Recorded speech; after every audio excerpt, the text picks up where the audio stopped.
நாயகன் மீண்டும் வராருன்ற மாதிரி அதே புத்துணர்ச்சி கிளம்பிருச்சுப்பா. தொட்டுப்பாரு, தொட்டுப்பார், தொட்டுப்பாருப்பா. முடிஞ்ச பாரு, முடிஞ்ச தொட்டுப்பார். வீரரா கால நம்பத்தில் லெப்ட் ரைட் வாங்குறதுக்கு ரெடியா இருக்கு வீர தமிழச்சி மாடு.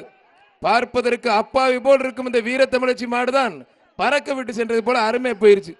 அந்த வீர தமிழச்சியை பாராட்டி மாண்புமிகு பத்திரப்பதி மற்றும் வணிகத்துறை அமைச்சர் மூர்த்தி வழங்கும் ஒரு தங்க காசு. சட்டமன்ற உறுப்பினர் வி ராஜன் சிறப்பு சிறப்பா 500 இங்கிட்டு எனக்கு வர முடியாது, தூக்கி போட்டுருங்க. சேலம் மாவட்டம் அயோத்திப்பட்டினம் ராஜ்வேல் மாடுப்பா.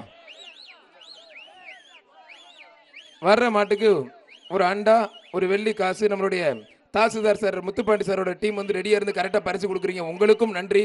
கரெக்டா கொடுங்க, சீரும் சிறப்புமா போயிட்டு இருக்கு. நம்ம அவனியாபுரம் ஜல்லிக்கட்டு நொறுக்கி எடுத்துக்கிட்டு இருக்கோம். நம்ம தான் இன்னைக்கு ஃபர்ஸ்ட்ல இருக்கோம். அவனியாபுரம் டாப்ல இருக்கு தமிழ்நாட்டில், அந்த அளவுக்கு பிரம்மாண்டமா போயிட்டு இருக்கு. பிடிச்சி பாரு, தொட்டு பாரு, அழகடா, ஒத்தால் தடை விட்டு விட்டுட்டீங்களேப்பா. மாடு வெற்றி பெற்றதுப்பா. மாண்புக்கு அமைச்சர் உலகம் தங்க காசு வந்து வாங்கிட்டு போங்க. அவரை கூப்பிடுங்க. ஏங்க அந்த பேனை பிடிங்க,